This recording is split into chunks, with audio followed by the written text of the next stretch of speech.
And by God Almighty, we are live. And A-Point and goodies to all of you Ramble Maniacs and all of you BC aliens out there. For it does go a little something like this. Ladies and gentlemen, boys and girls, children of all ages, the Ramble Mania show proudly brings to you. I'm your former 14-time Ramble Mania heavyweight champion, your former inaugural heavyweight and tag team champion, your then, now, forever Ramble Mania hardcore champion. I got my lawyers on you, Triple H. Wait and see. Wait and see. I am your villainous live man, the patriarchy of the Ramble Mania show. I'm Hazel, the iZombie. Join along with me, as always, Is I, your former 16-time Ramblemania champion of this, of that, of those, of all thine cosmos, TJ the Great. TJ the Great. we're going to be sitting here talking about everything that took place at Full Gear in the Prudential Center in Newark, New Jersey, home of the Rock. I thought you were going to say the Rizzler. Fuck that kid. Come on. You're just a kid. You're just fucking around. Oh, fuck that kid. Come on, man. Look, it's another AEW pay-per-view in the books that single-handedly was knocked right out of the park. Quite possibly, this show felt more wrestling than less murder. Yeah, I suppose after, All Out and Wrestle Dream and everything that has happened with the murder lately, they said, you know what, let's pull back a little bit and then be a little more straightforward with what's going on here. And I mean, they did have one big crazy fucking angle at the end of the show, but other than that, they kept it pretty simple. It's like, all right, we did the show for the sickos. Now we're gonna do the show for where the best come to wrestle. We're gonna go back to the tagline. Yeah. Like we've spent the last 2 or so months going, AEW is under siege. AEW is going through these crazy changes, and now we sort of, there's a little bit of normalcy within AEW. So here's a regular pay-per-view. Before we get to this pay-per-view, look, I know it's a week, and I have not been around for a minute to do this stuff. So we all took the time and liberty to not watch Rampage, to not watch SmackDown, but to watch something that we did not pay for. So even though we saw something that was an absolute disappointment, we technically won, because did we have to pay to watch Jake Paul and Mike Tyson fight a disappointing piece of shit fight? Listen, man. I had no expectation, so I wasn't disappointed, because I was just like, whatever. I just want to see what's going to happen here. And what happened was Mike Tyson is fucking 60 years old, guys. Like, that's First all of all, it was. I didn't know you were going to go live for this. I was even going to ask if you were going to take the time and liberty to watch this fight and go live with it. But then I'm like, nah, I don't think this nigga's going to do it. Because, like, I wasn't initially. Initially, I was like, I don't even really care. But, like, I was just like, you know what? I'm fucking here. Whatever. I'm not doing anything else. I'll watch it for the content, right? and I just put it on and watched it. Did you see all the fights, or did you just watch that fight in particular? I saw the last 3 fights. Okay. So the last 2 fights before the Jake Paul Mike Tyson fight, those were really good. The 2 title fights, right? Yeah. The 2 title fights were really very good. The women's fight was amazing, even though that was a controversial victory. Yeah, Serrano got robbed, but incredible fight. Incredible fight. Absolutely gory. Absolutely gory from Serrano. My God, her fucking eye, my nigga. So that's why I was saying, like, all right, if the side effect of these Jake Paul fights, these gimmick fights, are going to be that we get fights like that on the undercard, then I'll take that trade-off, because fighters like that deserve to be spotlighted. They deserve to be paid. They deserve to get that recognition. So I'm at least happy that Jake Paul with these fights is doing that. He's spotlighting fighters like that. Yeah. But there's one thing that I did find out before I talk about the fucking that fucking fight. So fights like this, I cannot stand because we may have lost money. All of us that probably betted on this fight to end short, quick, not going 8 rounds. First of all, the fact that it was 8 rounds, that shit was legitimately rigged. It was basically for Logan Paul's advantage. This was not an advantage for Tyson because they shortened the times. It's usually 12-round, 5-minute matches within a professional boxing match. So the fact that they had to cut that shit down felt mad amateur, number one. Number two, Tyson had to sign a contract because you can't lose to this man. If you lose, my nigga, this is like the fucking article that came out. My name is Drake, and if you diss me, I will sue you. Oh, I'm Jake Paul. You beat me in a boxing match. I will sue you for everything that you have, and I will make sure that you end up broke, homeless, in Skid Row. Like, that's all it is. Like, oh, niggas got to sign an NDA. You can't lose. I mean, you could lose, but you'll get paid more if you get knocked out. And it's like, come on. That's what I feel like is the thing. Like, Mike Tyson's 58 years old. He hasn't had a real professional fight in almost 20 years. In literally 20 years. I think his last professional fight was 2004. Like, he did the Roy Jones fight a few years ago, but like that was obviously something different. But in terms of competing in, the actual sport against in their prime fighters, that's not Mike Tyson anymore. He's almost 60, man. So like I never went into this expecting like something. Do I think that Mike Tyson is he's Mike Tyson. He's one of the greatest boxers ever.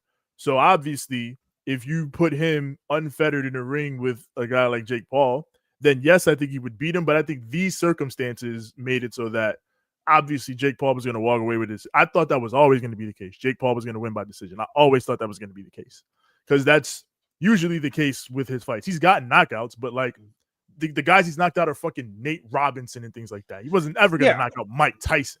Maybe beat him in a decision. He was never going to knock him out. I think so. But then, there's that debate like, oh, you're putting someone 40 years, like 30 plus years older than this kid that has been retired for years. It's been very controversial outside of boxing. He's done extra shit. He's been known for having his own pigeon coop. Weed, all that other shit. But I find it weird that, first of all, I'm watching this nigga's entrance. All I'm doing is laughing because I'm just waiting. This was me. I'm just waiting for the crash out. That was all I was waiting for. I was just waiting for the crash out, either in the first or second round. Because right then and there, it's either if this nigga don't knock him out, everybody lost money. Everybody lost money, and everybody's going to walk away disappointed knowing that this was just going to be a judge's decision. Just like every other, well, I mean, it was every other fight that ended that way as well. But look on the bright side, my nigga. At the end of the day, I'm going to repeat the question. Did any of you pay for this shit? Hell no. All right, so why are we complaining? I know the biggest issue overall was, the stream is down. Yeah. That's bullshit. Yeah, Netflix needs to fix their fucking streaming service. It's not, a bunch of people were watching the stream and it crashed. Bullshit. Your streaming service sucks. Why I had to go on the legal channels and it was way better there? Hold on. Me and Amanda were literally watching this shit here on the couch in the comfort of this fucking TV. Just fucking going nuts. All of a sudden, I'm going on my phone and I feel like I'm so embarrassed. It's like if I invited all y'all niggas over to my house and shit stopped working and we're hunching over my phone watching this fucking fight. Yeah, like it was bad in that respect. And like, I can understand that they probably, because they said 60 million people watched that fight. So I can understand, all right, you had heavy traffic, but were you not expecting heavy traffic? Like, you should have expected this. Like, come on. I mean, I get it. This is a rigged fight with big money feel. And I get that's why a lot of people really wanted to watch it. I understand. But it's also like, Netflix, you knew that this was going to happen. So why didn't you just like fucking upgrade your streaming service and shit? Yeah, if you knew it was going to crash, on your behest, it wasn't on us. It was not on us because look at how many people watch Netflix every day. And none of that shit crashes. Well, I guess live streaming is a different beast, but again, I mean, poor It's still Johnny was on streaming here like, overall. this better not happen for Raw. I was like, it's not. they're My not nigga, going to get nearly that many viewers, so they're fine. dude, it is going to happen whether you like it or not. I know Johnny's not in the chat, but it's going to happen whether you like it or not. Because guess what? Not all streaming services are perfect. Yeah, yo, Netflix, why you green? Why you green? Shout out Young Wolf, by the way, our three-time Ramblemania champion. Yes. Fucking Kyle Fletcher saved his ass. Kyle goddamn Fletcher. Fucking bastard, man. We'll talk about that soon enough. But nah, it was just the Joe Swanson one. Was like, wow, that was the worst piece of crap I've ever seen. It was a gimmick fight. I mean, again, my takeaway from it is, hey, those undercard fights is where it's at. So when you get into these gimmick fights, look and see what's on the undercard, because that's where the real shit gonna be at. All right, well, the other big news, AEW is now moving to Max on New Year's Day. And they're going to be streaming their stuff on there. We've been talking about this for a while, too. We said by like 2025, they were going to enter the streaming platform services. They already started with, we're doing on-demand stuff first and all that other shit. Now, since Bleacher Report is so fucking white hot and it's under the HBO Max monocle, just put AEW on there. Yeah. And then it's at the perfect time, too, because you can see it. Like, you watch TV, you can see it.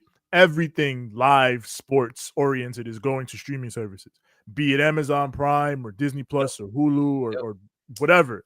Like, you get football, you get basketball. There's so many baseball. There's so many things that end up on these streaming services. Now, shit, we just talked about the Mike Tyson fight that streamed on Netflix. Like, all these streaming services are heavy in the game now. So it's perfect timing for AEW to get in on Max this time. Like, they signed their deal at the perfect time, and it's going to benefit them big in 2025 and beyond. Mm-hmm. Young Wolf said that AJ Cat had a broken foot and still wrestled QT. Yeah. We'll talk about that in a minute. But yeah, it's another one that's like, the IWC gets to throw it in WWE's face. All the AEW sickos get to throw it at the WWE people. Like, see, we're gonna be on streaming service before you. And it's like, why does it matter? We're all gonna be on that don't matter. Services. And they're going to be at the same time. They're on Netflix in January too, so at the same time, pretty much. Like, they're just 5 days away. So the fuck, what? Yeah, that don't matter. They're going to be on streaming services. What's the big deal? Also, WWE was already on a streaming service. They're on Peacock. Yeah, that too. They had their own streaming service on top of that. They built, like, give WWE credit on that. They were ahead of the game on that. They knew streaming is the way to go, and they fucking built the network and all that. So yeah, they've been out here. So they ain't a competition in that respect. Yep. All right. Well, with that being said, let's talk about this whole show that took place in Newark, New Jersey. A 12-match card with 9 matches on the main show, 3 for the 0 hour. We will usually do how it is. We rapid fire the 0 hour and we grade the matches, how we grade them. 1 is a who booked this shit. 2 is a bad with 2 Ds. 3 is a solid good. 4 is a bars. 5 is a goat. 6 and up is whatever the fuck I want to call it. Or whatever I can think of. Question though, do we got any goats going forward when we get to the main card? No goats. None on this whole show? No goats. We got some bars, but no goats. All right. I'm probably with you on that one. Yeah.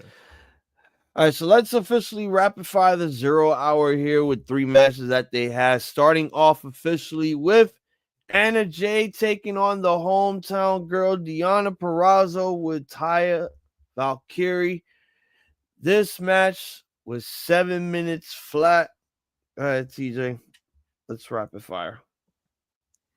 Yeah, this was pretty short on Anna Jay and Deonna Purrazzo. Like, it was more a story thing than anything to continue to set up the thing with Deonna and Taya and the family and all that. So I mean, whatever. I thought it was a decent enough match. Probably could have been on a Rampage or something like that. But yeah, it's clearly more to facilitate a story than it was to, like, put on a big showcase or anything. So, solid enough. I give it a low goods. It's one of those, the veteran giving the rub to the new girl.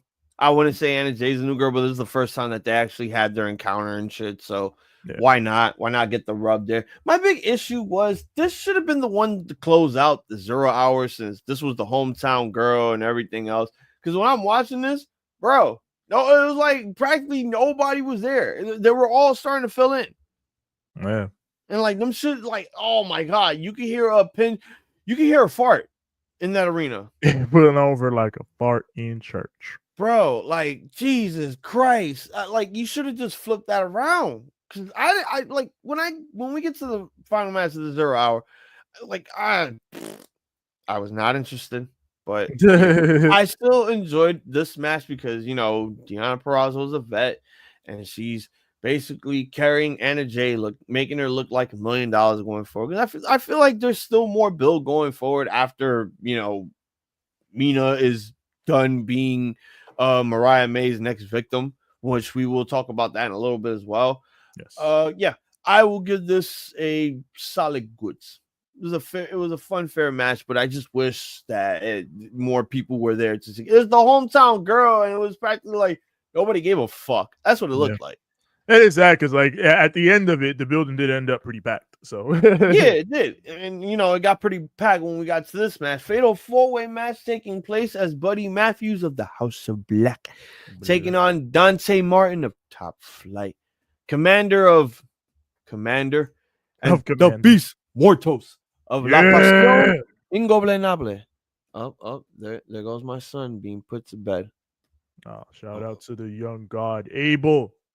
Hopefully this man, like I said, this man is it's like playing competitive basketball, my nigga. Game 7 in the NBA Finals. You're 10 seconds left. You about to hit the game-winning shot. All of a sudden, this nigga starts crying. The game is over. I lost. You get put to your faces like that. It's like LeBron wins. And I'm just sitting there like, no, damn it. God damn it. Almost there. All right. Yeah. This match was 10 minutes and 35 seconds. Go ahead, TJ Rambler.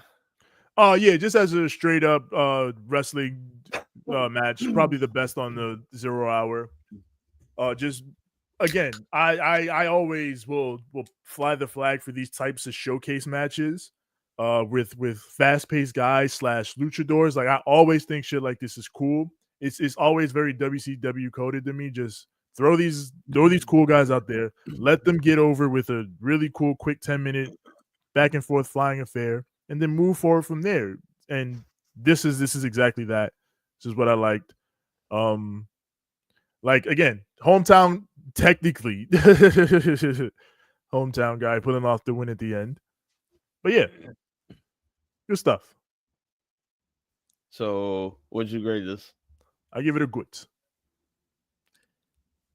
Yeah, this is the one that stole it here for the 0 hour. I enjoyed the hell out of this shit, especially that one spot with Commander just running on the ropes doing the springboard plunge. And it's like, yeah, oh my that shit, god, that's so clean, bro, so clean. Everybody here did their stuff, all the flippy stuff.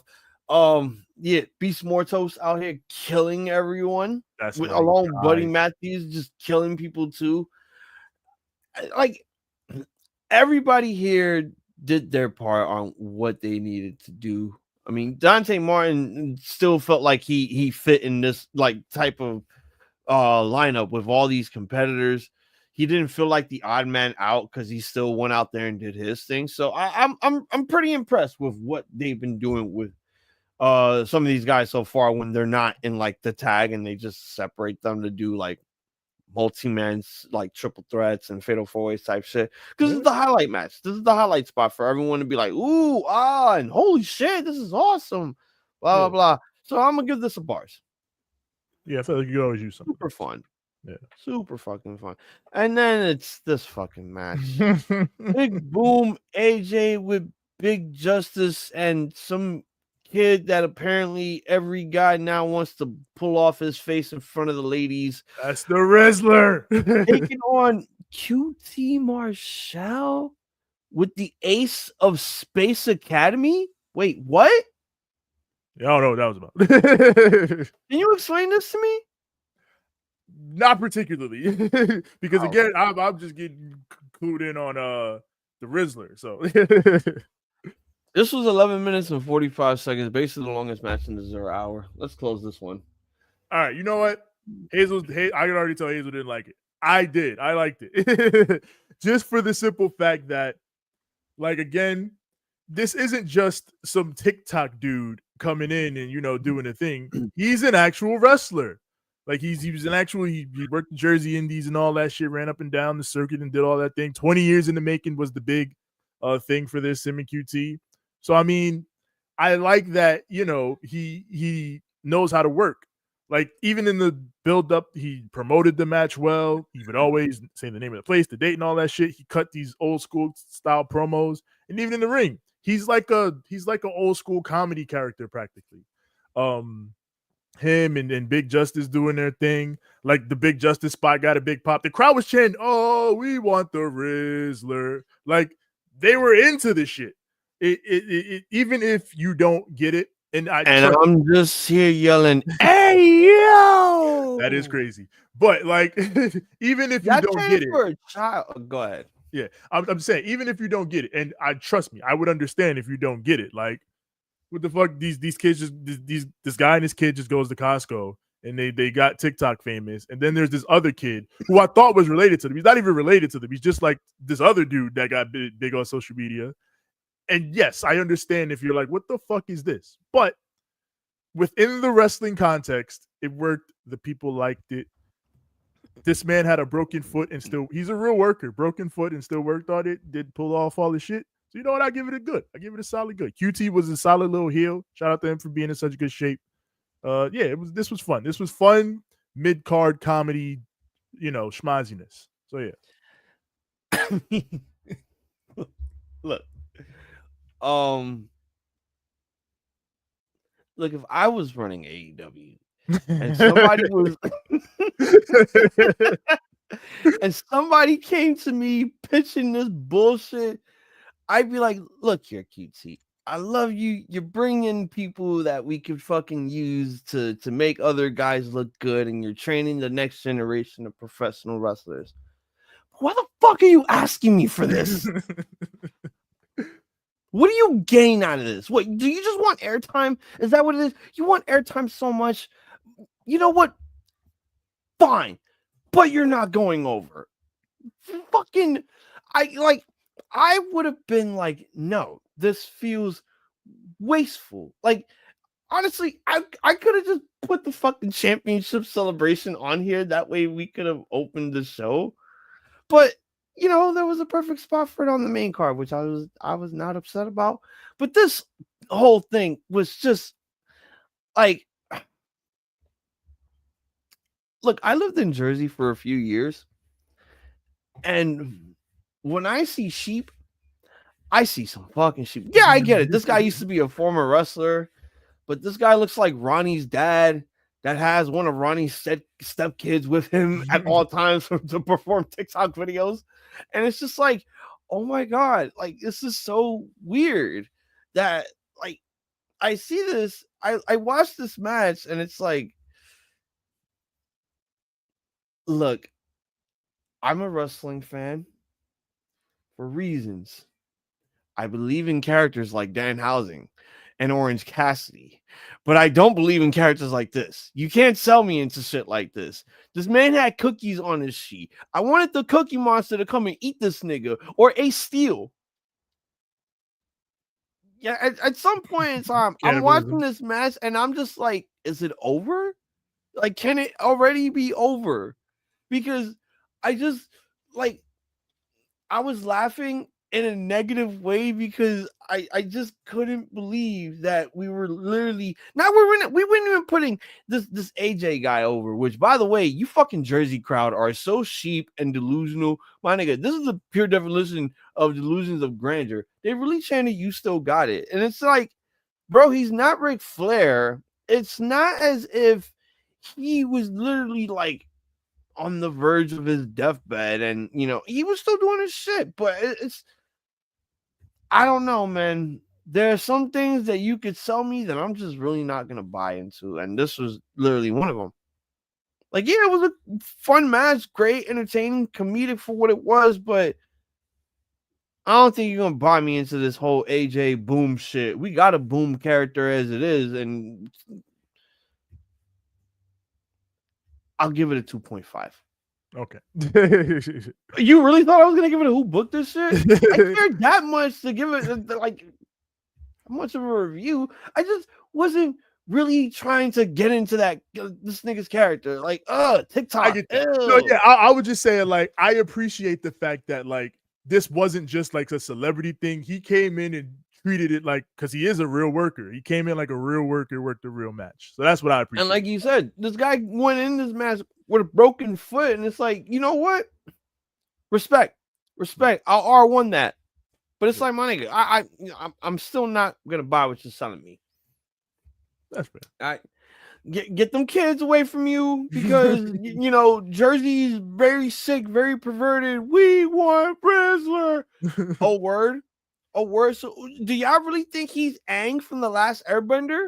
What the fuck, my nigga? They fucks with the Rizzler. What can you say? Yo, I mean, look, Jersey natives, I get it, cool, but y'all motherfuckers is weird. 2.5 though. Yo, what's that? TK, next time bring in Bobby Orlando, bro.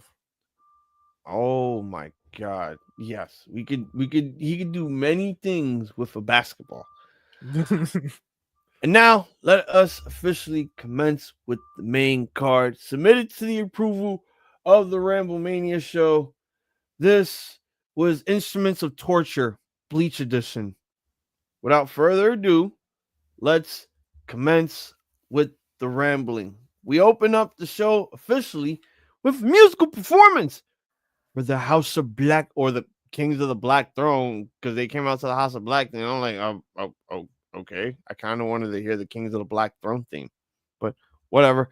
Yeah, it is a fatal four-way for the AEW World Tag Team Championships, as Private Party defends against the Outrunners of Truth Magnum, Turbo Floyd, the Kings of the Black Throne of Malachi Black and Brody King, and the Acclaimed of Anthony Bowens and Max Caster. 13 minutes and 25 seconds. TJ, let's ramble. Yes, sir. So we had this opening match. I do have a little bit of a beef with the fact that Private Party's first major title defense was essentially an angle for the Acclaimed. It's kind of weird in that sense. Like, yes, they retained and clearly were set out to be the defending champions throughout, but like, most of this match was centered around the Acclaimed and the fact that not only do people fucking hate Max Caster now, it feeds into the angle with him potentially splitting off from Bowens. Like, people really love Bowens, and it seems like Bowens is probably going to be the one to lean face, while Caster, I've said it before, he took MVP's card. There is potential for him either in the Hurt Syndicate or doing something else on his own as a heel. And clearly that's the move, because every time fucking Max Caster did anything in this match, the crowd started chanting, "Fuck you, Caster." They were not trying to hear anything he did. And even down to the spot where, and this was weird, where Caster tried to have Bowens pin him. And I was sitting there like, wait, can he do that? Is that legal? Wait a minute. But regardless, they tried it, it got broken up. And then they ended up losing. So clearly everything in this match was geared toward letting you know the Acclaimed is at the end. The Acclaimed is going to break up soon. The Kings of the Black Throne look really good in there.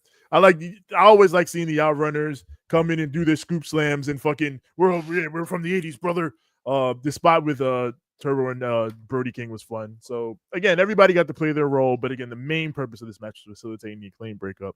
So I'll give it a good in that respect. High, bad, low, good. Yeah, I kind of feel as if like everybody just got overshadowed due to the fact that this was just all Acclaimed story, and like the Private Party with AEW World Tag Team Champions, and it's just like, oh word, we're not even gonna focus on the fact that these are the main guys that are going in here leading the way, defending these tag team titles in the tag division. But no, we got to focus on the team that's most likely going to be breaking up soon. I get where they're coming from with this, but it just feels like you're overshadowing everyone else only due to the fact that this is the story. Like, if this was going to be the story, maybe you should have just done it in a way that didn't have to involve 3 other teams. Like, could have just had one of them. Like, you could have just had the Acclaim face off against one of these teams, like the Outrunners. You could have done that. That could have been a nice regular tag match. Possibly say, oh, winners will face Private Party in number 1 contendership match at, I don't know, let's say World's End. Then you see, the teasing and all the breakups and shit.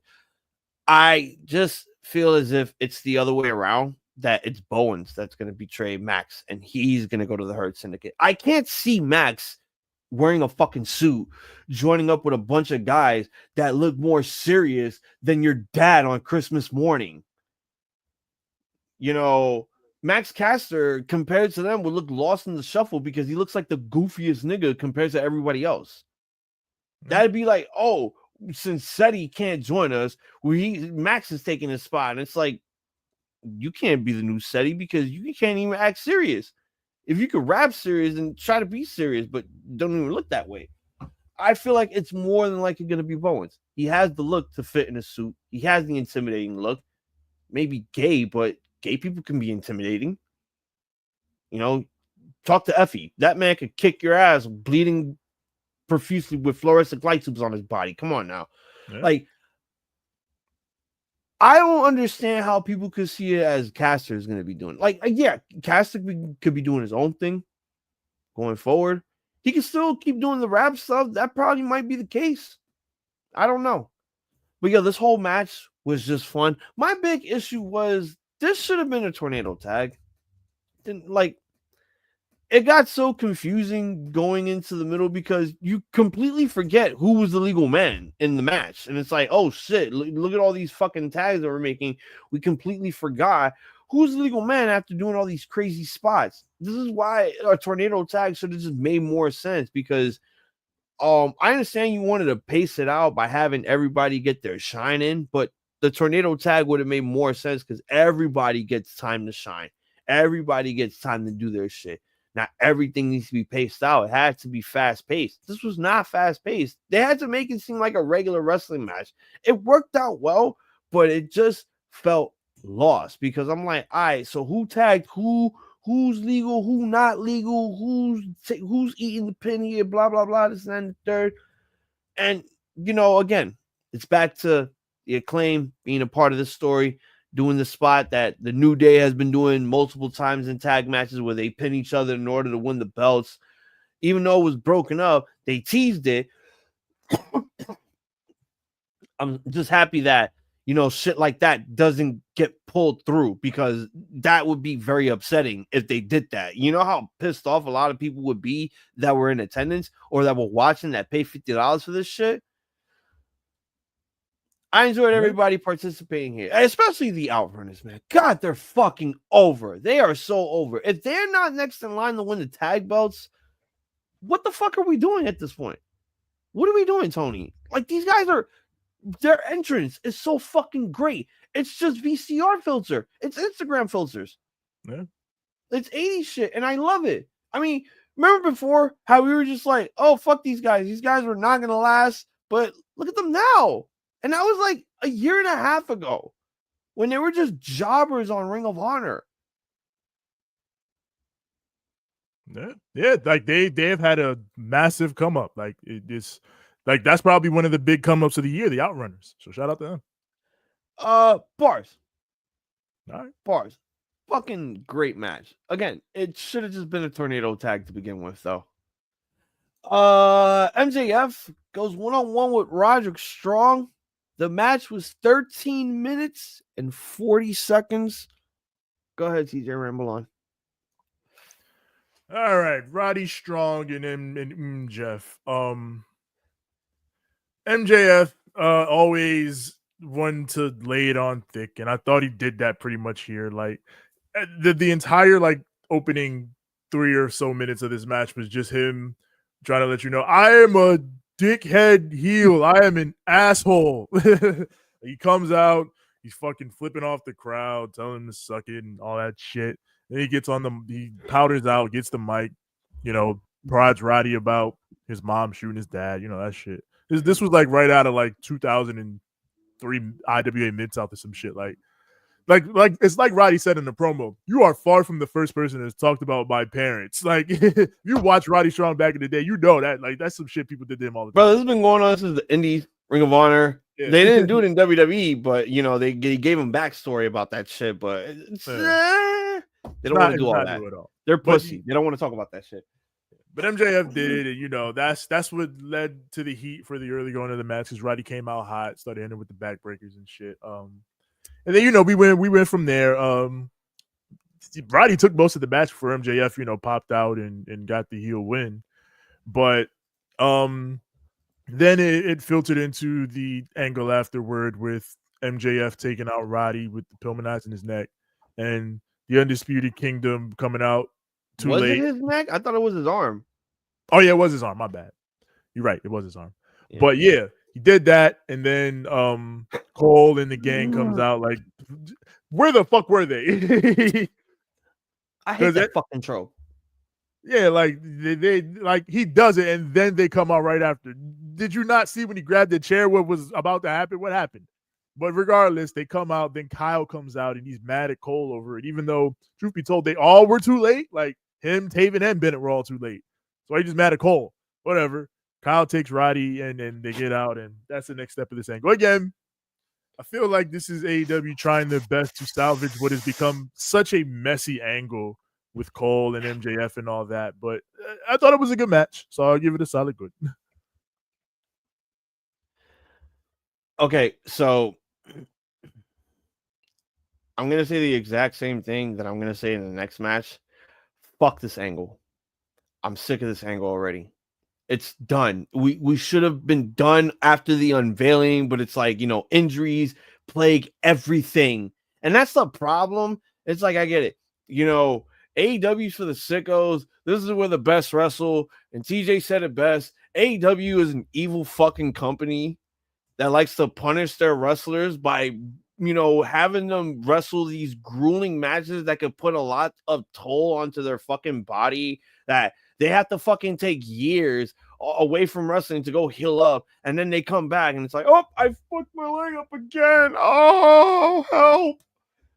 It's like everyone there has glass fucking jaws. And Adam Cole is the biggest example of that. Knowing that since he's been in AEW, he's been the biggest injury-prone motherfucker ever. But this whole fucking angle, I'm sick of it. It's basically just, we've been doing this nearly 2 years now. When is this ever going to fucking end? When are we ever going to get the culmination of Adam Cole and MJF finally ending their rivalry with the one-on-one that was supposed to be last year? Not the all-in shit. You know, the real issue with the whole devil stuff. Like, dude, despite the fact that the match was great, had a lot of joint manipulation, told the fucking story, and all this bullshit. Again, this was all just Undisputed Kingdom doing all the work. And MJF didn't do shit until the pay-per-view. It's like, bro, how are we supposed to build when 2 out of the 3 people that are supposed to be in this angle right now are in attendance, and the other one is just fucking giving bum change to homeless people in the fucking alley somewhere? What are we doing here? What are we doing? Like, again, I want this shit to end, and it's like, we really have to wait for World's End to finish this? I wanted this to end now. Like the fact that Adam Cole fucking lost his 3rd match and Roddy had to do this, bro, this should have just been on Dynamite or Collision instead of on the fucking pay-per-view, because it doesn't feel like a pay-per-view match. This just feels like the fucking shit that's just gonna keep going. It's like goddamn Energizer Bunny, and you want to snap its fucking neck, just like this angle. I want to snap its fucking neck. It needs to stop. And Jericho, like, don't get me started with Jericho stuff, but this shit is like, this has been going on for way too long. Way too fucking long. And I need it to end. I need it to fucking end. With that being said, again, match is great. But when we get to the ending, it's so fucking horrendous. It's like, oh, we gotta wait for our best friend to get hurt, and we all come out. And then our other best friend that's supposed to be with us but doesn't want to join us now wants to be on the side of Roderick Strong. It's like, it's your fault, it's your fault, it's your fault. Hey, Kyle, you should be blaming yourself too, because where the fuck were you? Yeah, where were you, Kyle? You came out after all of them. you were the last one there. Bad, my nigga, fucking bad. This angle needs to be put to bed. Otherwise, I'm putting myself to bed, and I mean this. Don't do it. And it's not real. Fucking shit, man. Like, I'm sitting here watching this pay-per-view, and it's just like when I watched this match, it's just me and Six just shooting the breeze, just kicking it. Like I've been going for a year and shit. Like, oh, what's going on? Let's catch up and all that bullshit. I felt like I did not pay attention until we got to that, and it's like, oh man, I knew this match was not going to be interesting, and it just wasn't. Bad, fucking bad. Mercedes Moné taking on Chris Statlander. This was 19 minutes and 25 seconds. Go ahead, CJ Rambalon. CEO. This might be your best match in AEW so far. Yes, it was. I'm thinking about it. Absolutely was. Might be your best match. This was fucking great. Up to this point, match of the night. This was fucking fantastic. Like, it was everything that I could have expected out of a Mercedes Statlander match, and that Mercedes bumped her ass off for a lot of the shit Chris Stat did in terms of throwing her around, but then also had like really great heel work, like with the meteoras from the top on the outside to the floor, the way they did that counter sequence toward the end. Like, these two clicked really well. Especially with the crowd getting behind Stat more and more as the match went on. They were hot for the finish. I thought, again, up to this point, match of the night, just fucking fantastic stuff. Like, there's definitely a reroute going on with Mercedes right now in terms of her and Camille. It looks like they're probably gonna break Camille off from her soon. And again, like I said, I don't know if that is gonna lead to other people getting put in that spot, or if it's just gonna be, all right, we're gonna put Mercedes on her own now. I guess that remains to be seen. But it looks like there's definitely a pivot going on in terms of that pairing. And Mercedes did this alone essentially tonight. Didn't have Camille out there at all, really, and won this match on her own merits, more or less. And fuck it, bars and a half. In fact, I thought this match was excellent. I feel like, honestly, it should have just been Camille and Chris Statlander. Like, that was the angle there. Like, I feel like Mercedes did nothing for this build. And it's just like, oh, you almost hit me with a car. Oh, you put me through a wall. I should be wrestling you, not this tiny little girl that I'm supposed to be fucking backing up and shit, but is back talking me. You know, I could just eat you. Like, come on now. It was so hokey. It made Camille look dumb, and it made Mercedes look dumber in hiring her, because they just tell her, yo, stay back there. I'm going to win this without you by my side. And it's just like, oh, well, you did this before, but the referee had to eject Camille out of the building. Like, I get it. But that whole build was just bad. It was awful. And I wish that they never did it. But when the bell rang, it was like, oh, well, everything that they were building up to just went out the window, because this match ruled. Again, like, I can say whatever I want about Mercedes and her gimmick. Like, that shit is stupid. It's boring. She's the wig of the week. It's like, all right, what's the next wig you're putting on now? Because shit, at this point, you are just all sorts of colors and rainbows put together. So, but again, once the bell rings, it's basically like, all right, match time. And Mercedes was bumping her fucking ass off for this girl. It's like, oh my goodness. The fact that there was no bullshit interference, the fact that it was an actual wrestling match, it was for a women's mid-card championship. Mind you, the women's championship was not on the line here. A mid-card women's title. The TBS title has had some amazing matches. This was Chris's best match. This was Mercedes' best match since her debut here in AEW, and everyone likes to say it has been pretty stale, and she has been pretty much hotshotted, and I said that too. And that's probably been her biggest negativity, that she should have probably never been hotshotted to begin with. Because that's how you fucking, that's how people start to hate you. The fact that, like, oh, you're the one that's literally being pushed. It's like, hello, there's someone that's holding the main women's championship, and we're not pushing her. We're not giving her any bodies to work with. We're not letting her go out there and put on matches that could top what Mercedes and Chris Statlander did here.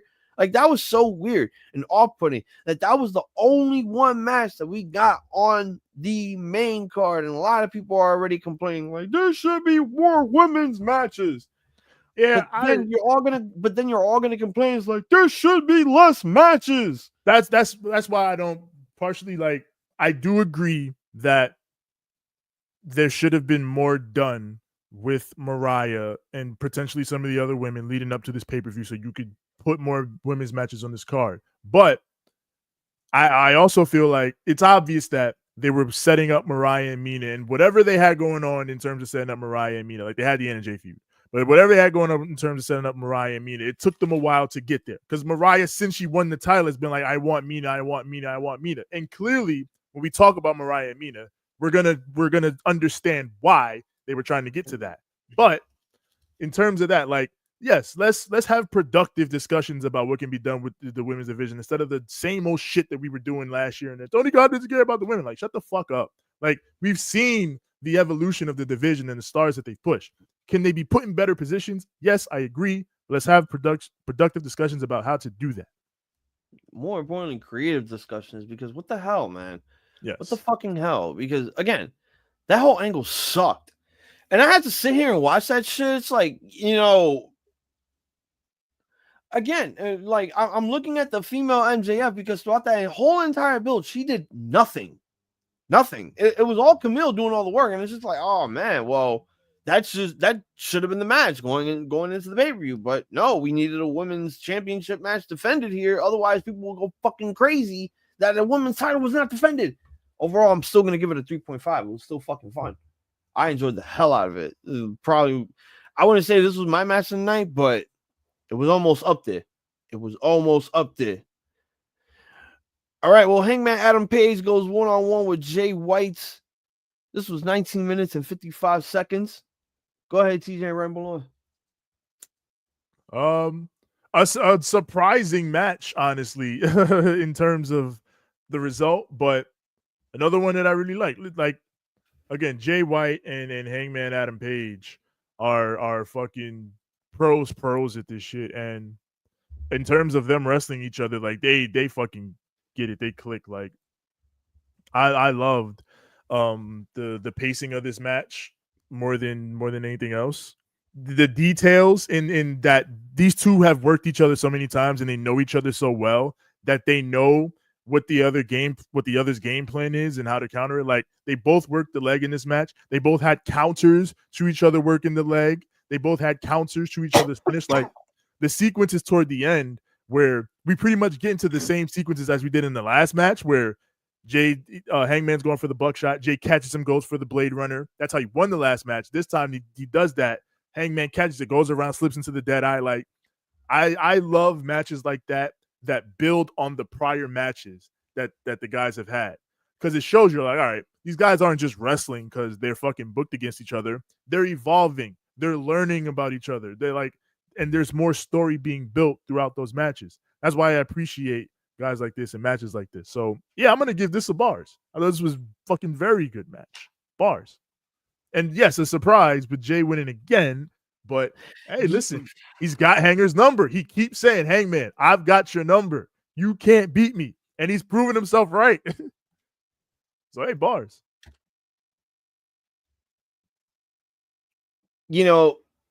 Unpredictability is the word of the day for this match, because that's what this felt like. Very unpredictable, because you didn't know whether or not, like, Jay White was gonna up the ante by getting another one up on Hangman Page, or Hangman Page sneaking away with another victory from Jay, and Jay's like dumbfounded, like What? Huh? ¿Qué? Nani? Huh? I always enjoyed their competitiveness when they get in that ring because it just feels so fucking real. Like when they connect, when they land a punch, when they grapple, when they do all this shit. It's like they're really trying to find ways to injure each other.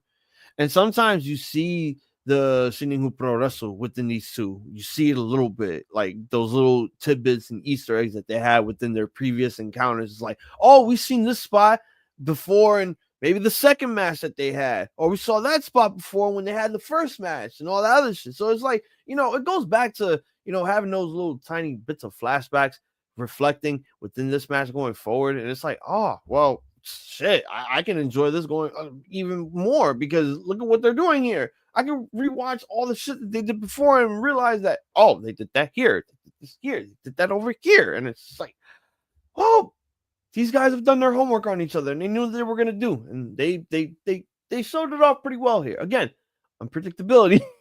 Wasn't expecting Hangman to fucking take the loss here because I thought we were really going to. You know what? I think Hangman losing is a way to get him even more unhinged. Mm-hmm. I think he's going to have to burn Switchblade's house down. He's going to have to make Young Wolf cry. Burn Switchblade's house. Burn that man's house. That's what I was saying. So he go burn his house down now. He burn it to the ground. The way he looked at the end of the match. He's like, oh, word? I guess I have to get my trusty gasoline. Yeah. I'm going to have to pull up to your house. You better not be there. Yeah, you better not buy a fucking new house, Jay White. Oh man, that will get Young Wolf crying, sending angry alerts to Tony Khan. Like, listen, man, you got a motherfucking wrestler out here committing arson. I'm about to call the cops and get my lawyers on your ass for actually letting this shit happen. Somebody gonna have to call the cops on him because he wild. Yeah, at this point, somebody's gonna have to call Tony Khan, the cops, literally for arson, breaking and entering, attempted murder, manslaughter, vehicular manslaughter, hanging, fucking, human arson. This man is torture. Wild. Instrument. Let's not forget the instruments of torture that they have that Tony Khan has let these people do to each other. Needles? Anyone? Yeah. Drogas. Fucking bars, bro. Something tells me we're ending this at World's End because this is the one match that has been getting the most rematches, and I feel like this is not over. Yeah. Why do I have a feeling that the Gun Club are about to be taken out of commission because Juice Robinson is about to be in the Continental Classic, and we can't take that man out of the tournament? Shit. Yeah, we gotta let Juice rock. We got somebody from the Bang Bang Gang got to get killed, and I think it has to be the Guns. I think Billy Gunn's gonna have to be sad that his sons are probably gonna be next to be killed by unhinged Hangman Adam Page. Yeah. Hangman might be yoking some niggas going forward until World's End. So yeah, I'm gonna give this a bars. Fucking great, man. Fucking great. Next, we have. Oh my god, this is the longest match of the night. You gotta be kidding me. Kyle Fletcher versus Will Ospreay. This was 24 minutes and 15 seconds. Fuck Young Wolf. Go ahead, TJ, ramble on. Another match that had that element that I was talking about with Jay White and Hangman of two guys that know each other very well, and so we're prepared for each other more or less. Like, this match was essentially staked around the entire concept of that Ospreay and Fletcher were obviously best friends and knew each other extremely well, so they knew how to counter each other's best moves and strategies and everything like that. But the key was, similar to Danielson, Ospreay's body started breaking down on him as the match went on, and Fletcher knew exactly what to seize on as the match continued. I obviously had the kinesio tape on his back, so you knew that. But again, just continuing. The tombstone on the steps was insane. The fact that toward the end, Ospreay couldn't even throw chops, and when he was trying to throw punches, they were just bouncing off of Fletcher's chest. Like, Fletcher, he outpaced Ospreay in this, which is definitely something that I think none of us were expecting. I think that's, like you said, unpredictability, the word of the day. With this, I definitely could not have predicted that by the end of this match, Ospreay would look practically feckless against Fletcher. Like that last image that really sticks with me from it is just Ospreay trying to fire off a forearm onto him, and Fletcher just eating it like, that's it? That's all you got left? Well, all right then. Like, and he takes him out with the fucking Tiger Driver. Like, you can tell Ospreay went all the way out of his way. It's like, you know what? I'm gonna put my boy over. I'm gonna make him look like a fucking superstar. And he did. Like, Kyle Fletcher comes out of this looking like a made man. Will Ospreay was one of the hottest guys in AEW, if not the hottest guy in AEW this year. Has only lost but a couple matches. In terms of one-on-one matches, I think the only guy that's been in this year is Swerve. So, again, huge victory for Fletcher. A shocking one, but not one that I necessarily disagree with. I do think that now, you got to sort of, because Ospreay is Ospreay, you got to sort of chill with beating him for a while. But this is a great win for Kyle. Great win to send him up and get him going as, him and Takeshita as the two strong arms of fucking Don Callis' family. So, yeah, this is my match of the night for sure. Incredible fucking match. Ospreay does it again. Fletcher does it again. Bars and a half.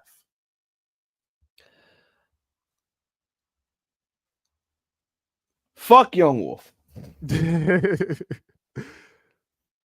Literally, it took one person out of all of us, out of 5 people, to predict this. And that's usually the one that's usually going to save them or break them.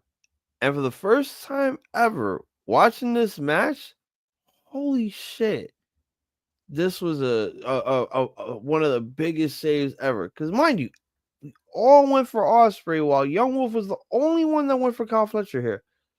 We're thinking to ourselves, all right, Kyle's just going to look good here. He's going to have a banger of a match with his buddy that he's known very well. They're going to put on one stellar performance. I'm hoping there's no bullshit fuckery coming from the outside or anything, which I was actually shocked that there wasn't. Like, we just let them go out there and fucking wrestle. I haven't said this type of quote in a while because it's been a minute since I last said it. This is a headshot match. Because everybody was going for the head.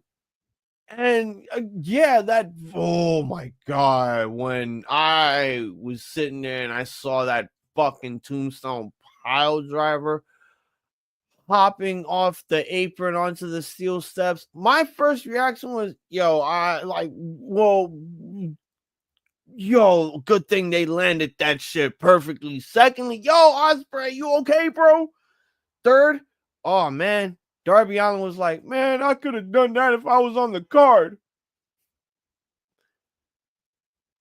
I honestly have to say that, look, unpredictability here as well, because didn't see it coming. Did not see it coming.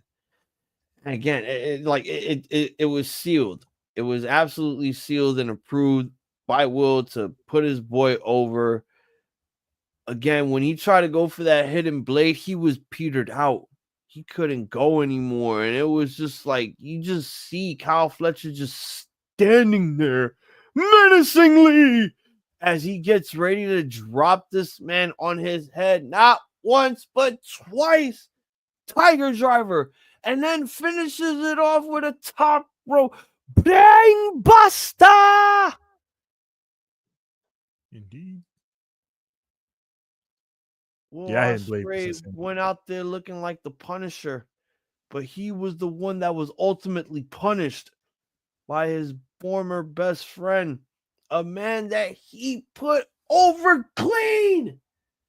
This is why I say this was the pay-per-view where the best wrestled. This was not the sicko show. If y'all were expecting the sicko shit, y'all got that at the end, but not throughout the show.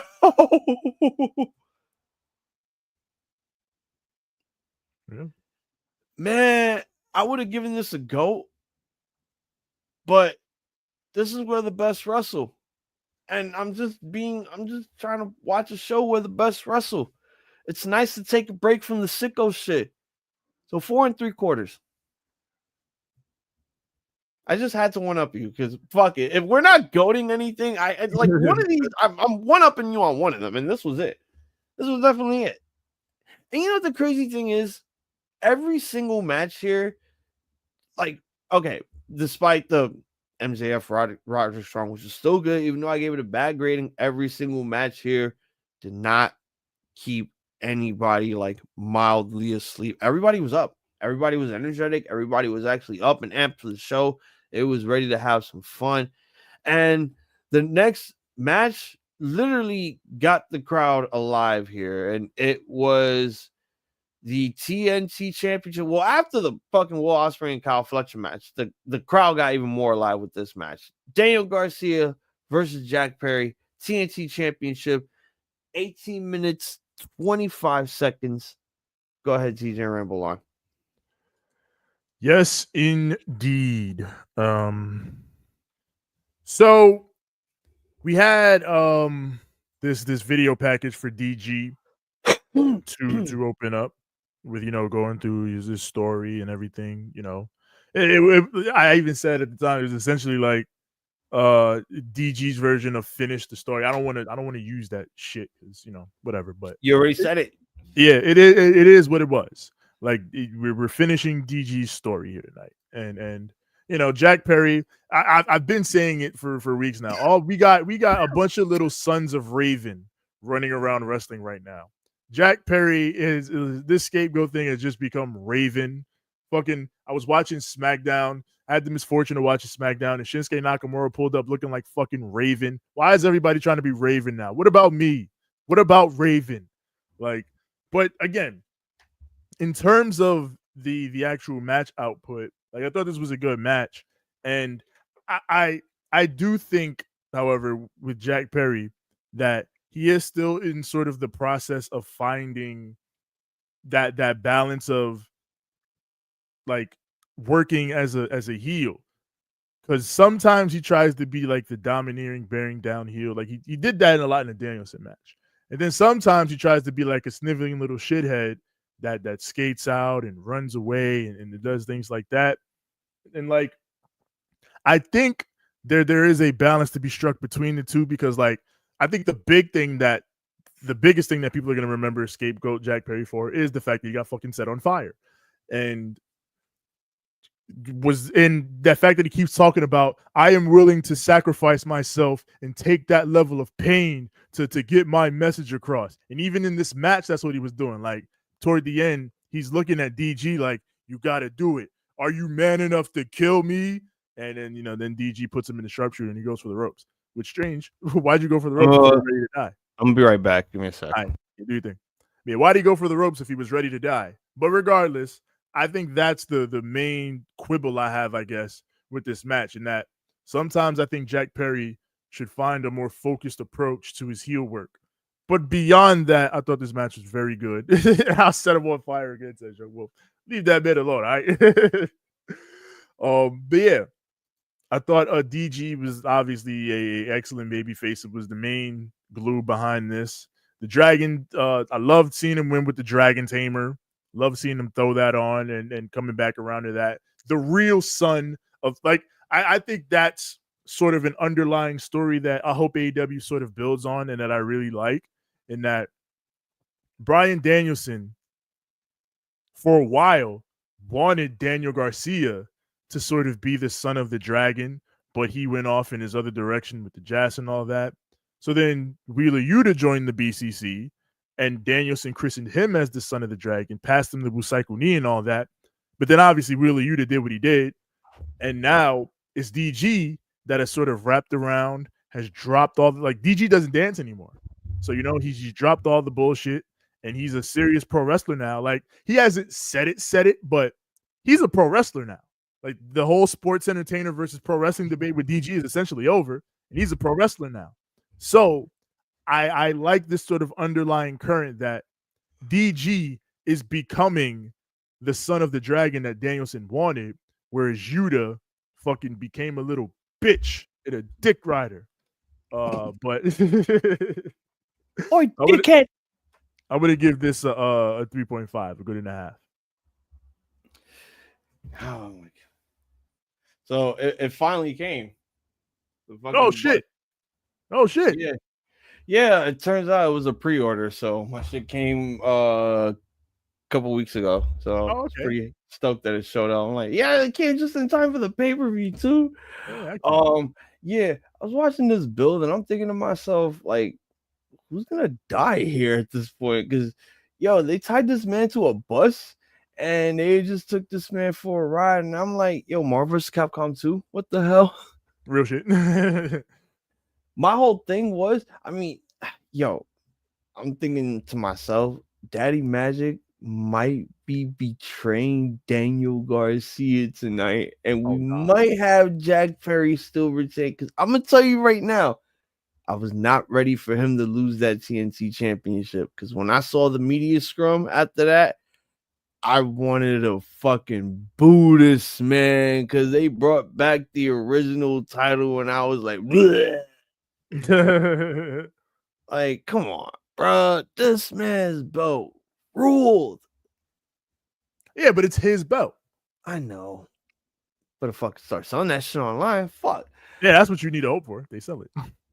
I saw, and then we got the package with the message with his mom, which was like, it was very touching. And it's like, oh man, that shit hit. Like Tyler's Chromacopia album. My God, fucking hell. Right then and there, I tell myself, yeah, I made a mistake. This nigga's winning. And then, again, it was one of those back to that debate where it's like, he's not doing the dance anymore, but he's not calling himself a professional wrestler. But I think we all know where the shoe fits. That man is in the position where he is now. He is a professional wrestler. He's at the top of his game. He's not, dancing around like he's at discotheque on a regular basis, just, trying to thrust himself toward the ladies. Nah, he out there now. He Red Death again.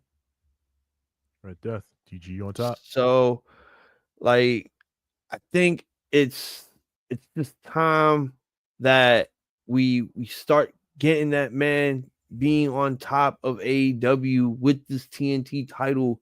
Let him throw open challenges. Give him worthy opponents to face. Like, let's get this shit to be competitive before, I don't know, Adam Copeland takes the ball off him again, because I have a feeling that he's going to get that belt back the minute he makes his return, which might be a downer, but it's like, got to finish that shit. So I'm happy that Daniel Garcia got to, literally get that chapter off of his fucking notebook and shit and move forward. And he could now rise to the occasion, holding a mid-card title, going to, being the guy that could do like the venues, the fucking radio shows, all that shit. Like, let's run with it. Let's run with that. Like, let's make him like the new face of TNT now, since it looks as if we could be moving Darby Allin up to the main title going forward. Yeah.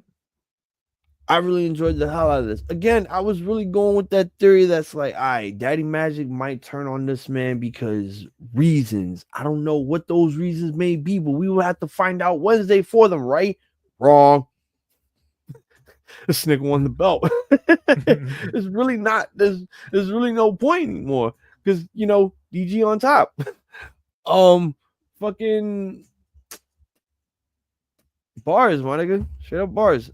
It was Jack Perry's reign was fun. I really thought that they were gonna have him and Okada hold on to the belts for a while, keep the Elite looking strong, since the Young Bucks are technically gone, doing their little part-time shit. It's like, my nigga, how can you make the big towns when you can't even sell those big towns? Come on, bro. Brother. That doesn't work. It doesn't work that way. You show up, oh, ratings go up. That doesn't work, brother.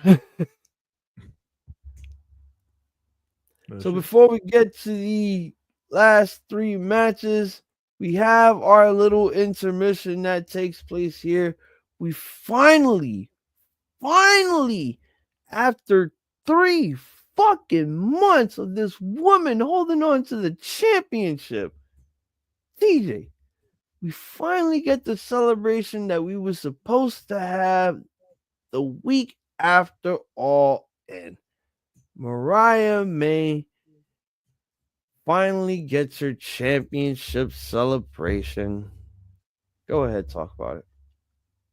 Yes. So, like, MJF met Rosie O'Donnell. Yeah, you mean recently? Ah, my nigga. I mean, We well, all that know was about him recent, being on yeah. her show. Yeah, We do know about that. That man was a dweeb. Yeah. Matt Cardona and Ricky Starks at GCW. That's crazy. Yeah, But they were yeah, at the Mall of America. yeah, Mina and That was the same Mariah. night. Oh, okay, yeah. But yeah, Mina and Mariah. So yeah, we got the Danza Kuduro and fucking Mariah and Mina come out. They finally get to do their celebration after all this time, and then did people not expect at this point that Mariah was gonna grab that bottle and go for her? Because I definitely did.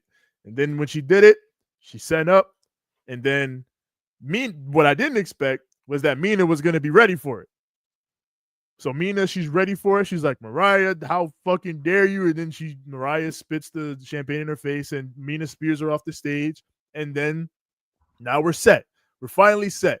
And like I said earlier, if they could have done this a few months ago, this probably would have been done a few months ago. Because clearly this is what they've been building up to the whole time with Mariah. Like the loves of her life, Tony Storm and Mina Shirakawa, she's gonna kill them because it's all about Mariah. But Mina saw it coming, and now we've got a feud coming. Mina said, "Oh, so Mariah doesn't want Mina. She's gonna get her anyway now." And now we're set to feud. So yeah, I thought it served the purpose that we were finally trying to get to after all these months. Mina kicking the fucking champagne bottle away with her fucking high heel and breaking it was cool as hell. I say that. But yeah, I thought this was a solid segment of setting up. Finally getting it set up where we were going next in the big step in Mariah's story. And yeah, we're good now. Yeah, I mean, look, I understand that we've been trying to get some extra bodies ready for Mariah, but isn't it just fair to say that her women's title reign has been feeling not so hot lately? I mean, yes, she's been having some sub rivalries with Anna Jay and, some of the Joshi girls that they would bring in for her to face or whatever.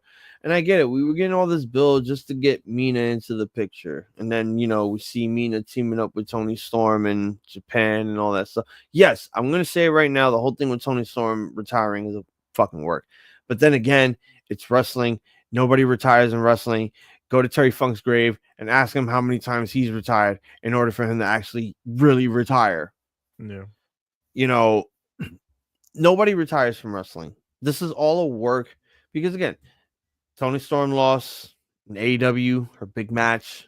She left, went to Mexico, had a little excursion, had some wins there, but then lost a big match to Catalina, left, went to Japan, had a couple of big matches there, teamed up with Mina, had a big title match there, lost, left, and then put out that statement. You don't think that's her literally working the fans and people are literally falling for this? Like, I don't want to be that guy that goes to a 5-year-old and be like, hey, did you know that Kane and Undertaker were never brothers and wrestling's fake? I don't want to ruin that. But it's also like, guys, we're living in an era where it's like we all know this business is fake, and we all know going forward that this is all going to be leading to something big. And going into this championship celebration, this is basically what's going to happen. Tony Storm is going to be watching when Mina and Mariah have their match at World's End. And then all of a sudden, Tony will make a return and blah, blah, blah, all this other nonsense. And then we'll get the rematch. But the championship celebration was long overdue, very long overdue. And we should have just done it immediately. I don't know why we had to do all this mediocre build for her to get this celebration when it was all just leading up to this turn. Like, it was just very predictable. It's like you could see it coming from a mile away the minute they even announced it. Not even the minute that this girl kept asking for Mina. It's like, yep, we all know what's happening here. She's gonna turn on her because they don't have anyone from Mariah to face. But that's the thing. I don't even think it was never like from the beginning. Something I don't know what. I don't know what, but something I feel like something had to have happened to where they couldn't do Mariah and Mina when they wanted to, which was definitely going to be a few months ago. It was definitely going to be a few months ago. Like, this is my thing. Was Deonna Purrazzo not available for a rivalry with Mariah May? Was Thunder Rosa not available to have a rivalry with Mariah May? Why are we saying Deonna fact that turned we're heel. waiting, but that we've seen And heel I don't versus think Thunder heels, Rosa. And actually, I don't think Thunder Rosa was available. But I can't explain anybody else. but again, it's like, the last match that Mariah May had, that was against, I think it was Willow. But then after that, it's been fucking cold. Because that was the thing. They did have Mariah facing people. She was facing people. Like, she faced Willow and all that. But like then it slowed down. And that's because I think, like I said, they was like, all right, this was the point where we were gonna do Mariah and Mina, but now we can't do it. So yeah, they kind of stopped doing stuff with Mariah until they got to Anna Jay, and they were like, okay, we got this Anna Jay feud, and then the Anna Jay feud ended, and she was kind of stuck for a while again. But then Mina came back, so now we can hopefully move forward. It's one of those where it's like one of those start and stop pushes where it's like, we're gonna do it, but then we gotta wait, we gotta pull it back, gotta wait a while, so it's not right here. But I do agree with you. My bad. But let me just say, I do agree with you in the sense that now that they do have Mina back, and now that they're going to do Mariah and Mina, they should be having other people built up in the background so that when Mariah and Mina is over, and even when you have Tony back, you're ready for the next step. Because that I think is the thing. I just feel like we're slowing down with Mariah, and we shouldn't be doing that. It's like, why is it that we're giving the women that AEW is giving all this money to more time holding a mid-card title instead of the woman that's holding the main belt? The one that we're supposed to be making the face of the women's division. But again, it's going backwards because it's going to the one that they're paying more, the one that has the more notoriety, the more bigger name. I don't get that. I don't get that at all. If we're trying to push the younger talent, let's do that. But again, we can't do that if you're trying to dick ride this former person from a former promotion that got their name off there, and it doesn't work that way. Can't work that way. Because we got to start making Mariah look strong. We got to start making her look like a legitimate champion. And now she just looks like a Barbie doll holding on to an AEW toy belt. Yeah. And it just feels disrespectful and offensive. I don't want to say that to Mariah May. I mean, I wouldn't go that far, but I do think, yes, that they should, like I said, have more prepared for Mariah now that they're on the story track that they want to be on. Be prepared for when you're off this story track again, because that's what I think the issue has been. They're not prepared for when shit slides off track. Konosuke Takeshita goes one-on-one with Ricochet defending the AEW International Championship. This was 19 minutes and 15 seconds. Go ahead, TJ, ramble on. They wrestled this match like this feud is not done, and they're definitely going to do more because they kept so much in the chamber, I felt like, in this match for almost 20 minutes. And it has me wondering, like I thought it was a good match, and I thought that they had definitely toward the finish, they had a lot of cool stuff going on. The Avalanche, Rising Fire. But like, again, I feel like this is Konosuke Takeshita and Ricochet, who are two of the most explosive wrestlers that you have. And I mean, I guess maybe they didn't want to step on Ospreay and Fletcher's shoes or whatever, but like, I don't know. It felt like they were holding back. It felt like they were holding back for a future match in that they could really go crazy because, I mean, obviously everybody knew Takeshita was probably going to win this one. Like he's rolling strong with the international title. Ricochet hasn't lost yet. Good spot to give him. It's his first real clean loss, and then move on from there. But yeah, that's my only real quibble with the match. Like, fucking you had I know Young Wolf was upset that Don was out there again. He came out for Fletcher and then he returned. He returned for my man Konosuke Takeshita to murder this man Ricochet. And we had that there. But I'll give this a solid good. Yeah, I'm gonna agree with you 100% on this. Like, what the fuck? What was this? Like, it wasn't a bad match.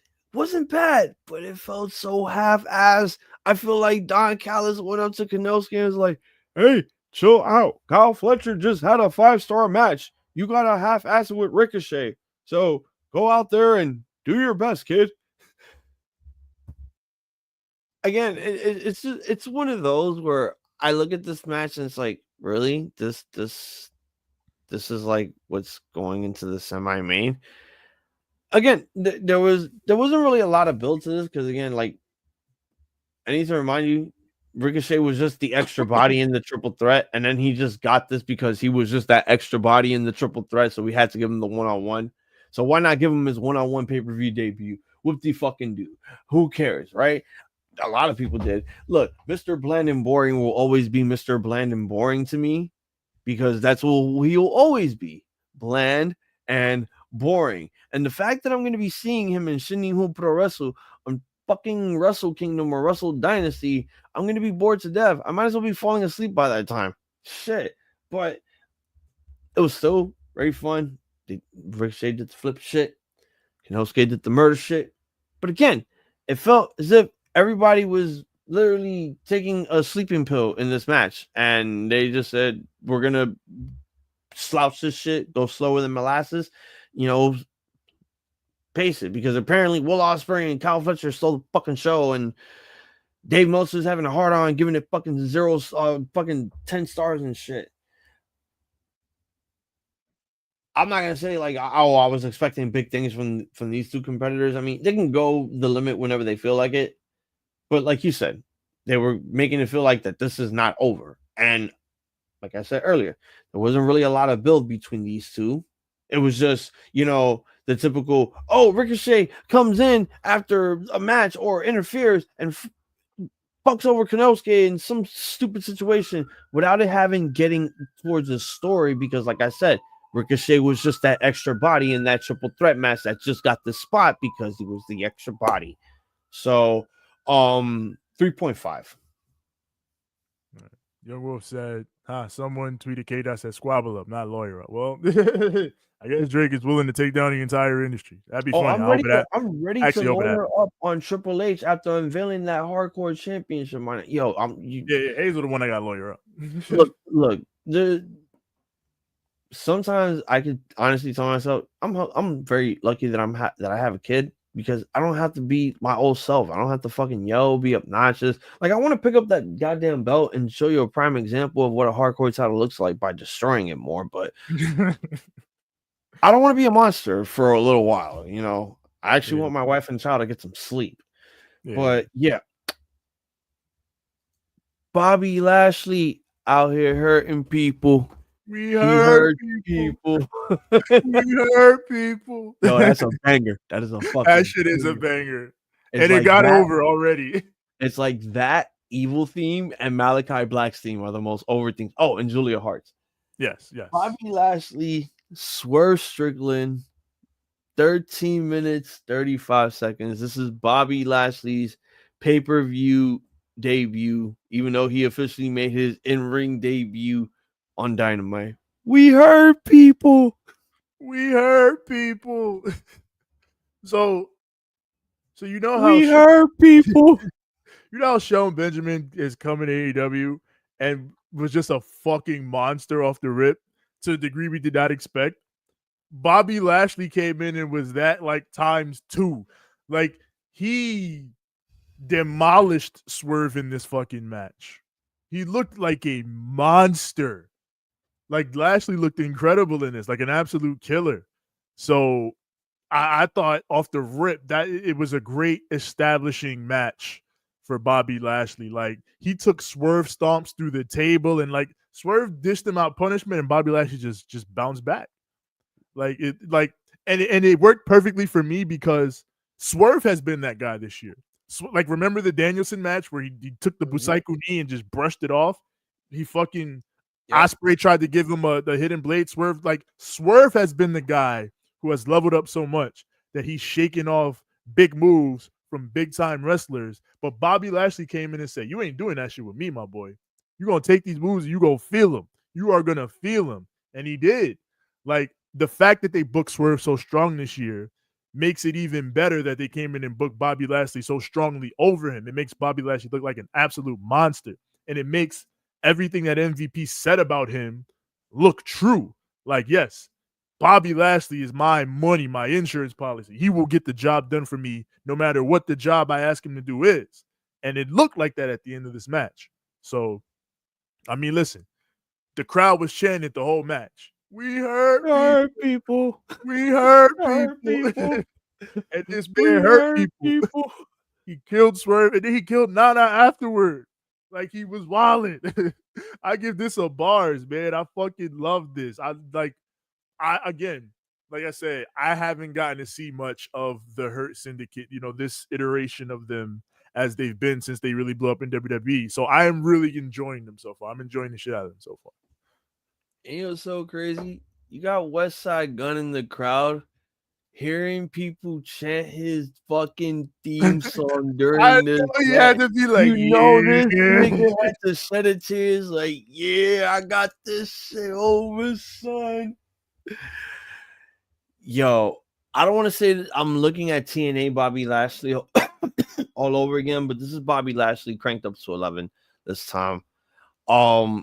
I think literally we're seeing like the true Bobby Lashley outside of the Fed coming in, getting the ability to be free to do his move settings and everything else, because this was a completely different Lashley from what we saw when we watched Mania 40 from that stupid street fight that they did in Philly with Bubba Ray as the special guest ref. What? Huh? Yeah, we came a long way from that to seeing him out here, everybody chanting, "We hurt people," while this man got Swerve in the Hurt Lock. Like, again, you said it best. This was when Shelton Benjamin made his debut, but again, this was Bobby Lashley cranked up to 11. This was Beatdown Clan cranked up to 11. Like, literally, it's everything that we were kind of wanting in the very beginning of this faction from when it was in the other Fed and shit. And we got a tidbit of that, especially with all of them holding gold. And like, I know they could do the same thing here in AEW. I know they're going to do that. It's just a matter of time on how they pull that off. And this match proved that, Swerve could still hang with the best of them. And hanging with a guy like Bobby Lashley, holy shit. I don't know if anyone's even realized this, but Swerve and Ospreay, being the two over guys in the company, the hottest guys that had the big wins, the big title shots, the big title matches, and everything, they're getting the biggest losses after losing all of their championships.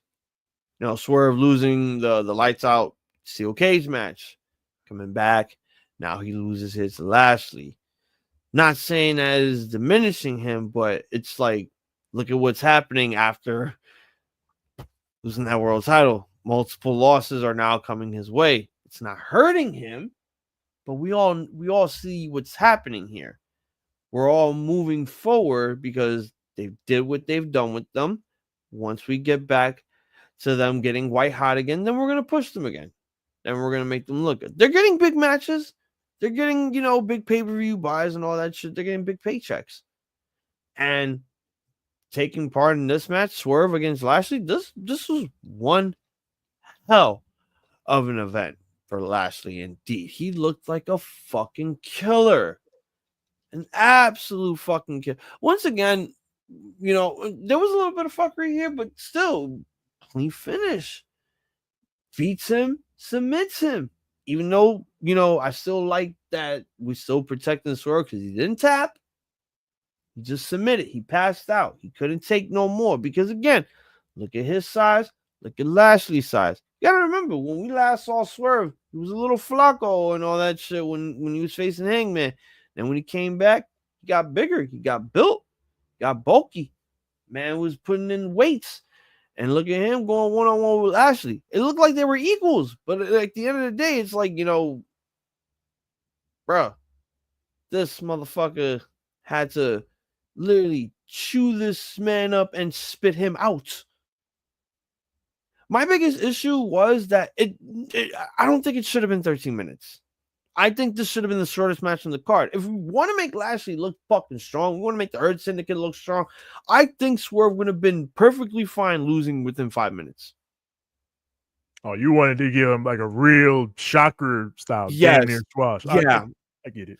Yeah, like I'm not gonna say, it felt mediocre, because I think it was perfectly, executed, that whole ending, because we don't need Swerve eating a pin because it just ruins him, and we don't need him tapping out because a lot of people will just say, "Oh, he got buried." I'm like, what the fuck is wrong with you? That's not how you fucking determine whether or not a wrestler is, fucking shot. There's nothing wrong with tapping out, but making a nigga pass out is better. Yes, it makes it look legitimate. It makes it look combative. Like, come on, we're trying to make wrestling feel like a combat sport. This is supposed to be where the best wrestle, right? So Lashley got to show people that he's the guy to come to a company where the best wrestle. He wants to be where the best wrestle, and here he is. Welcome to AEW, Lashley. 4.5. All right. Respect. Main event time. What up, Johnny? Oh, yes.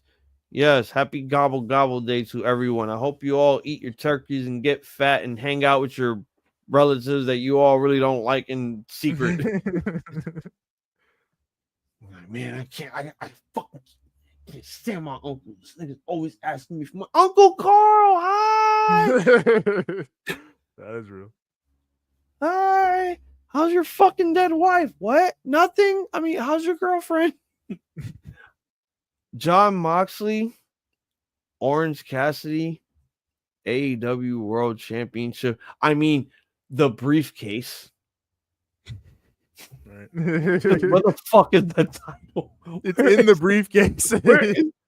No, this is bullshit. It can't fit in that thin ass briefcase, bro. Nah, it's not possible. It's gotta be in there. Then what's in there if not the title?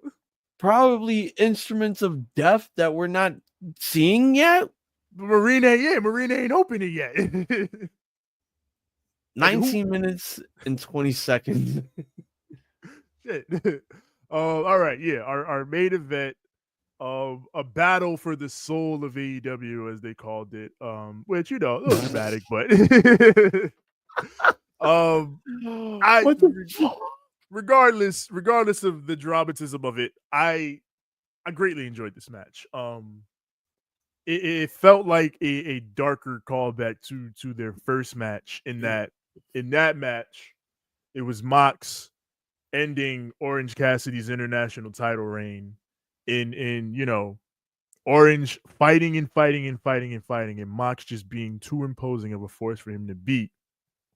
And it felt like in this match, since Orange did beat him in the other match they had, Orange is the one who, out of everyone in AEW right now, who learned from that and decided, my strategy is to jump right out the box. Like, we did the intros, Orange came out, fired off 3 orange punches immediately. So that was the energy.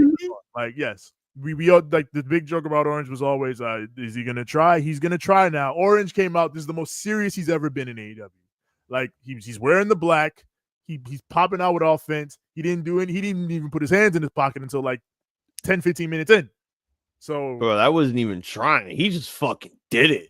Yeah, he went for this shit. So that's that in itself lets you know the stakes of this match. And then you have Orange bleeding, and then Mox takes control, and Mox's control segments, I thought he's so fucking good, man. I love watching Jon Moxley just be fucking mean and brutal. Him raking Orange's back, and his fucking, you can see the fingernails digging in and leaving blood marks. I'm like, you, and the crowd said it, you sick fuck. And then Orange came right back and did it. they're biting each other back and forth like it felt like an animalistic battle to the death. Like I love shit like that, because if you're gonna sell this as the soul of the company is on the line, then fucking fight like it. And they did. They fought like that. So I very much appreciated that element of the match. Again, you talk about doing more with less, so to speak. This is a perfect example of that, because it had a lot of the highs that a lot of the other big matches on this show had, with simple shit like, again, back rakes, biting, blood, big lariats, shit like that. So, I mean, then you had, the big interference spots toward the end, which you expected. You expected the Death Riders to come out. You expected all that shit to happen. The one unexpected element of it was Willow. The conglomeration came out to fight off the Death Riders, and then Marina comes in. You're like, oh shit, ain't nobody been able to stop Marina so far. And then Willow runs down, and you're like, yeah, you're right. Willow is in the fucking conglomeration technically. So she runs in, she runs off Marina. They were brawling throughout the crowd. Like, great stuff. Great stuff there. And then that leads to fucking the piece of shit bitch Wheeler Yuta. God damn, not I'm gonna get to him. That piece of shit bitch Wheeler Yuta hitting the Busaiku knee. And it gets so much heat with me. The fact that he uses that move. It gets so much heat with me. But that's the point, right? So he hits the Busaiku knee. Mox gets the win. And then now we have the insanity of the post-match, where Hangman Page comes out. God. fucking takes out Mox. And then now here comes Christian Cage. Yes. So Hangman hands Christian the fucking thing, the contract. Where are your dead fathers? Yes. The patriarch is here. He's here to father you all. And it's looking like it's time. We're going to do this. But then eventually Jay White comes out like, if that's what y'all doing, here the fuck I come. And then he stops it. And then this part was funny to me. He technically saves Mox. I know that wasn't his intention. Obviously, his intention was to fuck over Hangman and Christian, because those are his ops. But by doing that, he saved Mox, technically, because Christian was going to cash in and beat Mox for the title. So then after that, after he saves Mox, fucking Claudio and Pat come in and just beat the shit out of Jay White. I'm like, why? He helped your man. That part was funny to me. Here we go.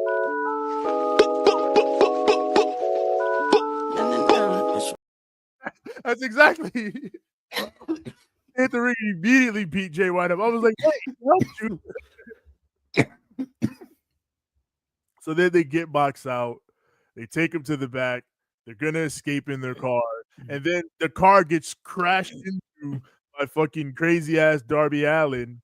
And then, they eventually get in the white car and run off. And then Darby at the end is just like, where you going, Mox? Huh? Which essentially was their, I guess, long-winded way of telling you, well, Darby's next. Darby's going to get the next shot at Mox. So, yeah, in terms of the main event, I thought it was excellent. It was exactly what it needed to be in terms of, like, the grit and the direction that Mox wants to take AEW, and making the guys that are fighting him show themselves, prove themselves, fight from underneath. So bars. Absolute bars in that sense. The ending was a little crazy, but I enjoyed it for the most part. Yeah. The ending was crazy, but for the most part, I was able to log in and enjoy it. But yeah, bars. Bro, the ending was so insane. The only thing that I thought of was I only thought of the Christian stuff. I completely forgot about everything else. Literally, okay. So let me start from the beginning here. This whole match fucking ruled. This match ruled. And I do have a fucking issue with it. We need to stop relying on these two fucking guys. Like, we've seen this shit before multiple times. I get it. Different stories, same people, but I feel like we've seen this before. Minus like mid-card titles or main event spots. anything else, like, but this match, like, I know there was a story here. I know that we're trying to get ourselves a leader in AEW to take out these fucking Death Riders, because holy fucking hell, who in the fuck is going to lead AEW on this crusade on destroying the Death Riders, saying that they are AEW is not control of the company anymore, that they are in control? Like, can we explain that? I still need answers and motives to that. Like, what's going on here? You know, there's this one segment where it's like, they're going to take over the TBS Superstation. Oh, we're going to Georgia? We're going to go to Atlanta and take over? Nah, we just going to be on Dynamite and take over the show. What the fuck? Yo. I was just like, huh? How can you sit here and lie to me like this? Jesus Christ. If you're going to tell me you're going to take over the Superstation, do it. Go to the building. Go take it over. Go tell Ted Turner to go fuck off and tell everyone else to go hang out in the janitor's closet. They're going to go destroy shit. Nah, we're just going to go to AEW and take over that. What?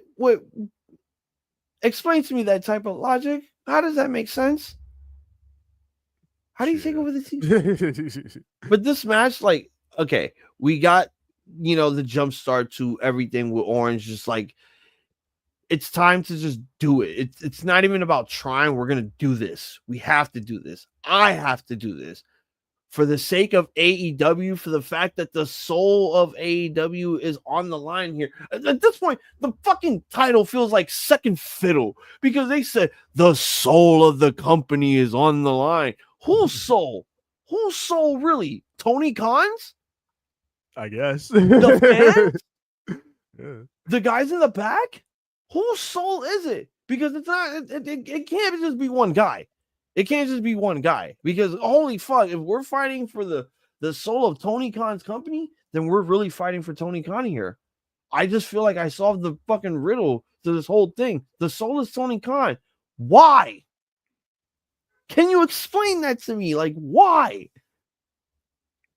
Shit. This is not Mortal Kombat. This is AEW. We're the best wrestle. But for one main event, we got to give you the sicko shit. And yeah, this was literally some sicko shit. I mean, you if you thought that you were going to end the show with this is where the best wrestle, no, you were going to end it with some implications of torture and death. And we got most of that. Did you not see Orange profusely bleeding? Like, you know, it's to the point where, like, parts of his hair, like tips of it dried up and it just got black. And it's just like, oh, man, that looked gnarly. And the fact that he had to bleed profusely there, like you said, torture, cannibalism, joint manipulation, back raking, eye raking, eye gouging, you know, all that shit. They did all that. And it's like, it had to be this way, because guess what? The soul of AEW is on the line and you must fight to the death here. So why not just make it a fucking death match? If y'all had that big, if Moxley had that big of a fetish, just make it a fucking death match. Make all of Moxley's matches death matches. Because if you're doing this whole Death Riders thing, I think everybody should be feeling implications of death from the wrath of John Moxley. So every match for Moxley should be a death match. I mean, I'm not opposed. I mean, keep the fucking faction alive. Not everyone in that faction has to do the death match. It's just Moxley, because he's the Death Rider. He's the true death machine. I mean, I don't want to say that, because that's another. Yeah, that's that guy. That's boy. That's Moxley's boy. Yeah, that's his boy. Oh shit, yeah. I forgot. I've been hearing that he could be coming in, and the fact that I heard about Mike Bailey signing to All Elite, and he's making his debut soon. Fucking hell.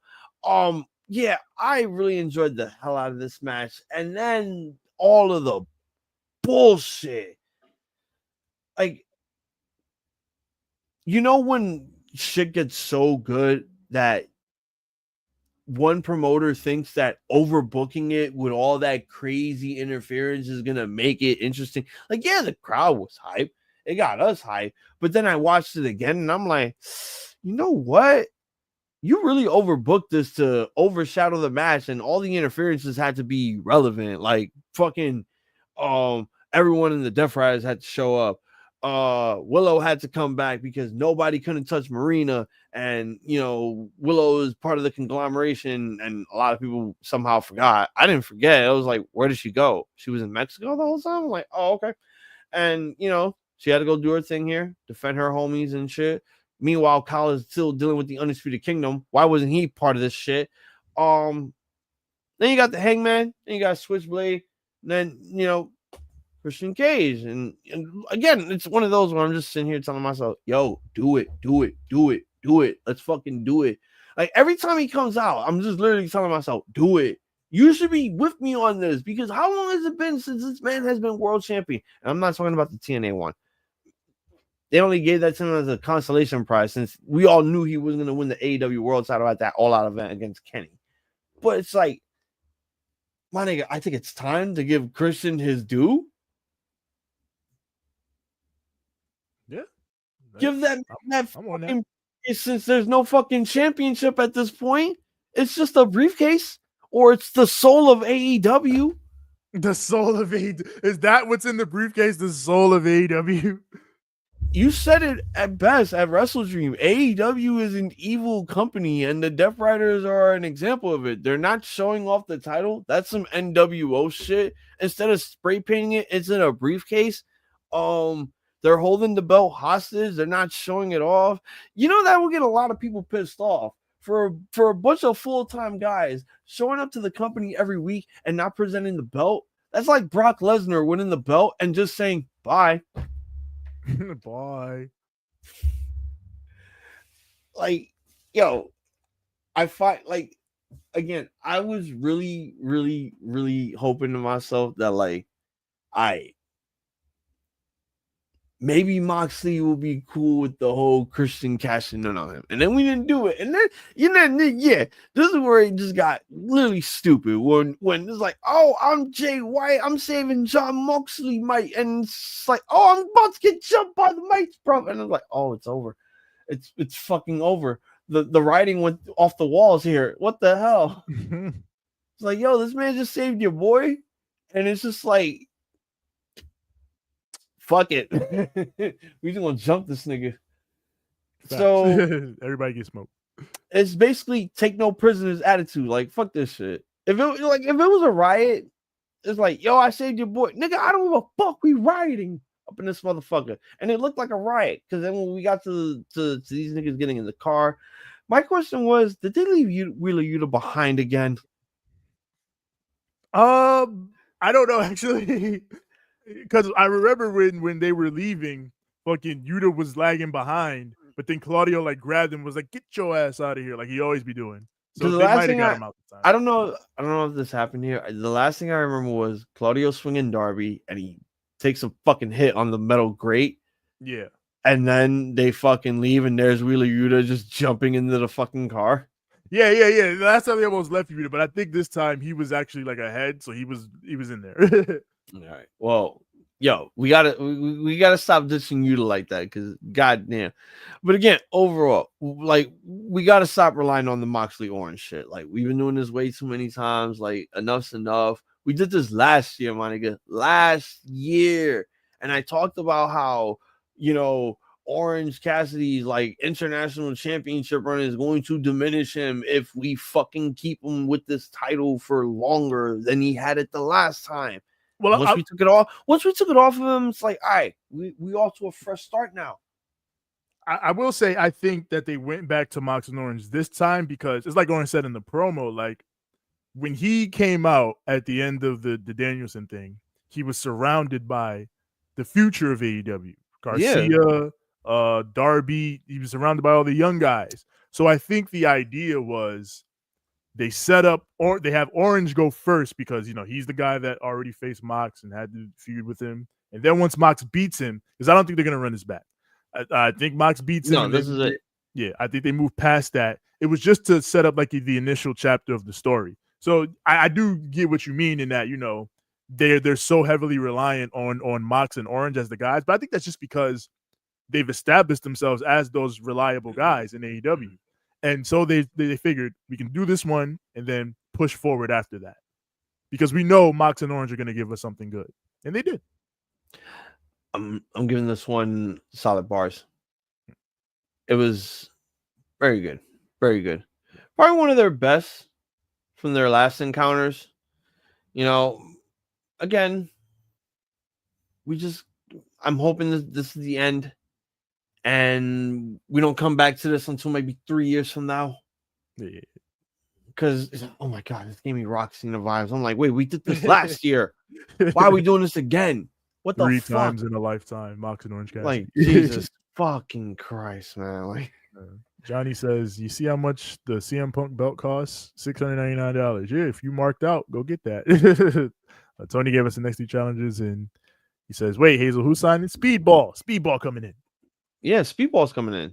This time in CNA is done. Yep.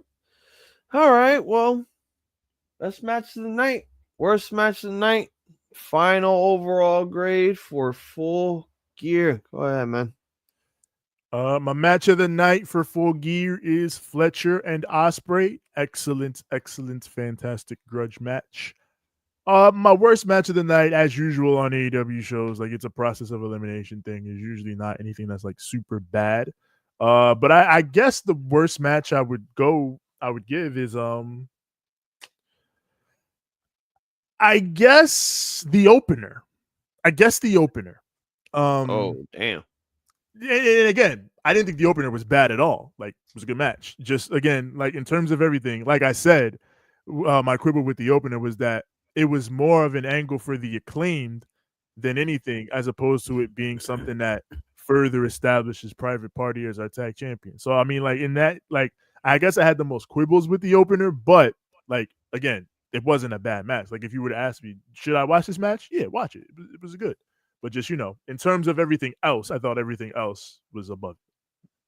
And overall grade for the show, I will give it a solid B+. I forgot. This man apparently, wait, did he have music for us? Oh, there you go. Oh, yes, the Ramblemania. Yeah. I forgot that this actually exists. Yes. I didn't think it hit like the heights of the prior big AEW shows, like the All In, the All Out, the Revolution, all that. Like AEW's had a super strong year on pay-per-view. So for it to not reach those heights is nothing bad against it at all. Like this was still a very good show, and you still be well off for going out of your time to watch it. Hey, I think the pacing on it was actually pretty solid. Like again, I've said this before with AEW, but I think they've gotten their pacing down a lot better. Like, yes, it's 4 hours, so you're locking in for a long slate of wrestling, but it's not going too far past 12, which I think is the key here. And it's paced well. You go match to match to match, maybe a segment here or two, but nothing too crazy in terms of filler. So yeah, B+ for the show. Yeah, match of the night overall will have to be Kyle Fletcher, Will Ospreay. Unpredictability, crazy high spots, headshots galore. Indeed, like these two men, like literally made this match feel whole for everyone, and everyone was absolutely like in shock and awe with all the spots that they've done here, and the fact that it was done in a clean way with no bullshit, no interference, no Don Callis getting involved with no rusty screwdriver. Absolutely perfect. I would have given it a GOAT, but again, I don't want to be that guy where like I have to give every fucking AEW match throughout a pay-per-view a fucking GOAT, because then otherwise 5-star matches don't feel special. So I gave it a 4. I gave it a 4 3/4 for a reason, which is close to a GOAT. It gets that. Worst match of the night. I don't want to say it was a bad match, but I'm just fucking sick of the goddamn rivalry. It needs to be put to fucking bed. Like literally to bed. 6,000 feet under. It needs to go to China. And I'm talking about MJF versus Roderick Strong. Like, seriously, can we fucking get this done and over with? I'm sick of this shit. Every time I see these guys on television, I just want to turn it the fuck off. Yeah. Because I'm really waiting for the Cole and MJF shit to fucking be done and over with. And once we get it at World's End, this better be fucking it. And it needs to be done and over with. Separate. Time to move on. We don't need to be doing year-long rivalries that have to result in fucking injury-prone wrestlers guys that don't fucking wrestle weekly on shows, that just cut promos or just sit back, relax, and just don't do shit, while others are doing most of the fucking work, which is not fair for those guys, because those are the ones that are actually trying to make the story feel good, while you're just sitting there talking about you're building movies, you're fucking making big money, and you're talking about how someone's mom shot their dad. I'm kind of tired. So, yeah. Overall, great for the show. What did you give the grade for the show again? B+. B+. I'll give it a B-, just so it could stay on that solid B, putting all together. Because I just feel as if it didn't have the feel as to, like, yeah, last year's was weird, and this one was like again, this is where the best wrestle. That's what this felt like until we got to the main event. Like, here's the sicko part for you guys, since we didn't give you any sicko shit throughout the entire show. And yeah, it's back to the whole like, oh, pay-per-view's 4 hours, it's too long. At this point, I've already accepted the fact that I'm willing to sit here and watch 4 hours of AEW pay-per-views.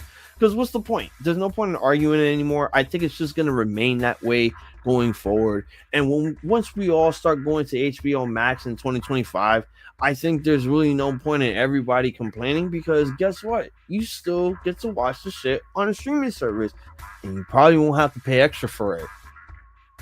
Yes. So yeah, B-, B+. It stays directly at a solid B.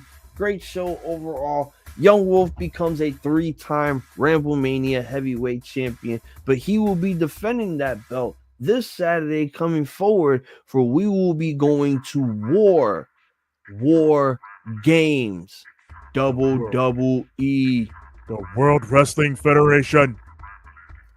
But also, stay tuned for all the other streams that TJ has lined up within the week. Stay tuned for Come Tuesday TV, where he watches something with MTV, with WWF. Maybe it's it's Yu-Gi-Oh this week. It's Yu-Gi-Oh this week. Maybe I'll spin back to Tough Enough soon, but Yu-Gi-Oh tomorrow. Damn it! I was gonna wait for. I wanted to wait for that. All right, well, yeah, and stay tuned for all the other stuff like Dynamite Deep Dive Live, Ramble of Honor, Rampage, and Collision, along with the Shotgun Saturday Night stuff. But it looks like there has been enough talk. There has been enough rambling. Oh, and no Monday Nitro Gaming Monday as well, for we will be recapping War Games too. But it is now time to officially bring it home here on the Ramblemania show. Great one. It is now time for you to tell all the Ramblemaniacs and all the BC aliens where to find us. Yes, indeed. You already know where to find us. Find us on Instagram at Ramblemania Show, at Banter Club Podcast. Find us on Twitter at Ramblemania, Facebook.com/Ramblemania Show. Also find a group there, Ramblemania Show's Banter Club, where we and the other wrestlers, podcasters, everybody that we associate with, post all our goings on and all that's going down. Far as audio, Apple Podcasts, Spotify, everywhere podcasts are found, search Ramblemania Show or Banter Club. As far as visuals, twitch.tv/Ramblemania Show. We are on Spotify video. We are on YouTube. Search Ramblemania Show or Banter Club. But when you get here, like the videos, click subscribe, click the bell, so that when the new content drops, it goes straight to you. As far as me personally, find me on Instagram at TJ the Great One. That's TJ the GR, the number 8, the number 1. Find me on Twitter at TJ the Great. That's TJ the GR, the number 8. It's as simple as that. TJ the Great. TJ the Great. Damn right. As always, follow me on Instagram at iZombies. IZOMB. IESZ. Thank you for everyone that joined us watching the review, and thank you for joining us on the chat. I will see you this Saturday for War Games and next Monday for the review. TJ will see you guys tomorrow night on twitch.tv/Ramblemania Show for some Come Tuesday TV. For TJ the Great, I'm Hazel the iZombie. This has been our AEW Full Gear live review here on the Ramblemania Show. We want to wish all of you out there 8-point and goodies. God, I missed this. A2. Sweet. I can style on them, and a good fight and a good night. Guns up. Now go home and smoke some more